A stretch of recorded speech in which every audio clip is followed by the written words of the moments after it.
নমস্কার, গুরুজি কৌশিক মহারাজের চ্যানেলে আপনাকে স্বাগত। আজ আপনি এই ভিডিওর মাধ্যম থেকে জানতে চলেছেন কিভাবে নিজের অর্থকে ধরে রাখবেন।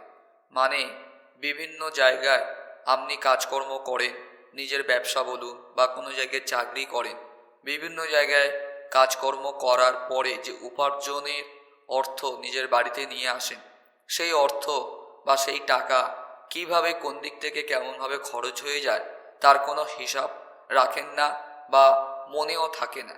যতক্ষণ ইনকাম করছেন ততক্ষণ ভালোভাবে চলছেন, কিন্তু সেই ইনকামের অর্থ সঞ্চয় করে স্থায়ীভাবে রাখতে পারছেন না।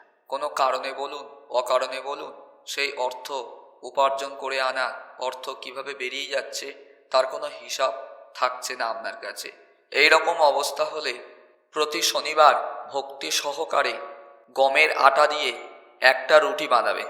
ওই রুটির দুপিঠে সর্ষের তেল মাখাবেন, আর ওই রুটিটা সর্ষের তেল দিয়ে ভেজে নেবেন।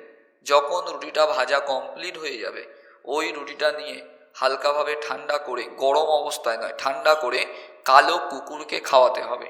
আর চান করে উঠে প্রতি শনিবার কালো গরুর মাথায় সর্ষের তেল যদি মাখিয়ে দিতে পারেন, তাহলে আপনার অর্থ ধরে রাখে কে? শুধু করে একবার দেখুন, আশ্চর্য ধরনের ফল পাবেন। বিশ্বাস রাখবেন কাজটা করার উপরে, মানে আপনি যেটা করছেন তার উপর বিশ্বাস রাখতে হবে যে হবেই হবে। ভিডিওটি এখানেই শেষ করলাম।